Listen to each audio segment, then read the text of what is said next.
Bonjour, je m'appelle Frédéric Haute, je suis addictologue à la clinique Bellerive. Mon rôle est d'accompagner les patients en problématiques addictives et plus particulièrement celles qui sont en raccord avec le tabac. Elle est importante car le patient qui a des affections psychiatriques va consommer plus de tabac en fréquence et en quantité. Donc ça c'est un premier point.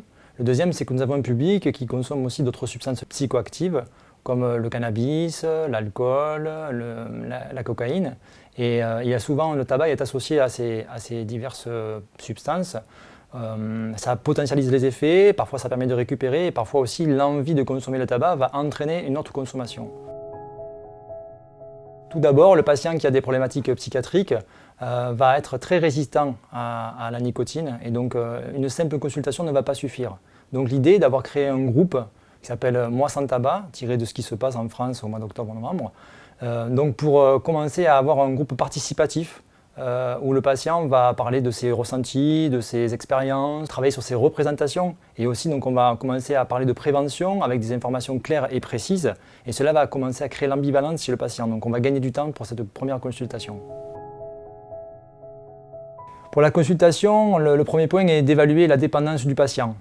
Pour cela, donc on va avoir plusieurs tests, mais on va évaluer cette dépendance. Il y en a 3 pour le tabac, c'est bien particulier. Il y a une dépendance comportementale qui est liée donc aux activités de la vie quotidienne.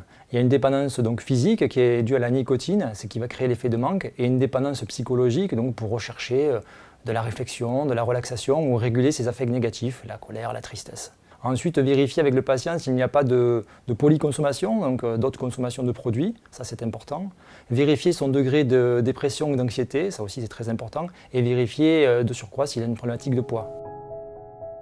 Les outils, il y en a plusieurs, on va dire des outils qui sont questionnaires, tests, validés en France, mais il y a aussi donc un outil technique qui est un testeur de monoxyde de carbone. Ce testeur va permettre d'avoir quelque chose d'assez visuel, c'est-à-dire le patient va consommer du tabac, il va réduire ou arrêter, et il va de suite voir les effets de cela sur un diagramme. Et ça c'est très important parce que les patients ont tendance à croire que le tabac, les bénéfices on va les avoir dans 10 ans. Non, là c'est très rapide. 24, 48 heures, une semaine, et il y a des choses très importantes qui se passent pour le patient. Donc ça c'est un premier point.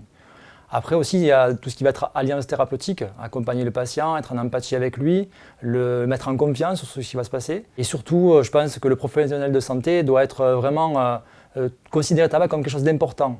Et de ce fait là le patient sera beaucoup plus motivé. Et du coup, dans une prise en charge qui est relativement courte comme la nôtre, c'est très important.